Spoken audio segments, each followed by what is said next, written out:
সুন্দরবনের জঙ্গলে 12 বছর আগে স্ত্রীকে কেড়ে নিয়েছিল রয়্যাল বেঙ্গল টাইগার। এবার ওই জঙ্গল থেকে নিখোঁজ স্বামী, শোকে স্তব্ধ সুন্দরবনের গ্রাম। দক্ষিণ 24 পরগনার পাথর প্রতিমা সুন্দরবনের জঙ্গল যেন আবারও কেড়ে নিল একটি পরিবারের শেষ ভরসা।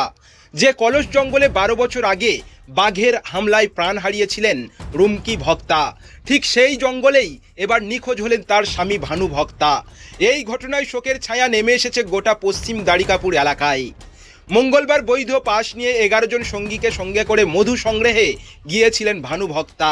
দুপুরের দিকে আচমকাই একটি রয়্যাল বেঙ্গল টাইগার তার ওপর ঝাঁপিয়ে পড়ে।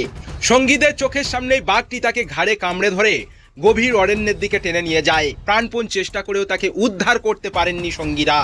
বন দপ্তরের কর্মীরা রাতভর তল্লাশি চালালেও এখনো পর্যন্ত ভানু ভক্তার কোনো সন্ধান মেলেনি। পরিবার আশঙ্কা করছে হয়তো আর ফিরবেন না তিনি, কারণ 12 বছর আগে একইভাবে বাঘের হামলায় প্রাণ হারিয়েছিলেন তার স্ত্রী রুমকি ভক্তা। তখনও কয়েকদিন পর উদ্ধার হয়েছিল তার নিথর দেহ। একই পরিবারের ওপর বারবার নেমে আসা এই মর্মান্তিক ঘটনায় চোখে জল গ্রামবাসীদের। সকলের একটাই দাবি, অসহায় পরিবারটির পাশে দাঁড়াক সরকার এবং দ্রুত আর্থিক সহায়তার ব্যবস্থা করা হোক। আমরা স্যার গেছিলি এই মৌলের পাশ নিয়ে গেছিলি, কাঁকড়া মাছ ধরতে গেছিলি, জঙ্গলে বাঘের দেশে মধু কাটতে গেছিলেন। মধু কাটতে গেছিলি, যার পর ওকে বাঘে ধরেছে। ওই মধু কাটতে গিয়ে ওই যে যতক্ষণ আমরা নৌকোকে ঘুরি ততক্ষণ একটা অঘটন ঘটে যায়।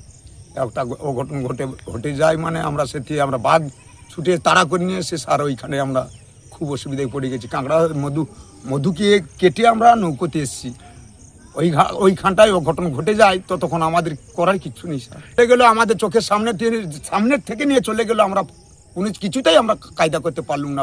মানুষ লাস্টে আমরা না পারতে স্যার আমরা কান্নাকাটি করে আমরা চলে এসেছি।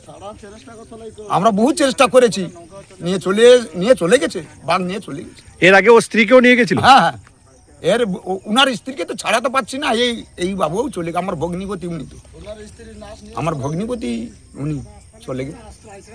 বাড়িতে কেউ নেই, দুটো বাচ্চা আছে। সেই যা করে কে ওদেরকে বাঁচিয়ে। আপনার নাম? আমার নাম অংশুমান ভক্তা স্যার।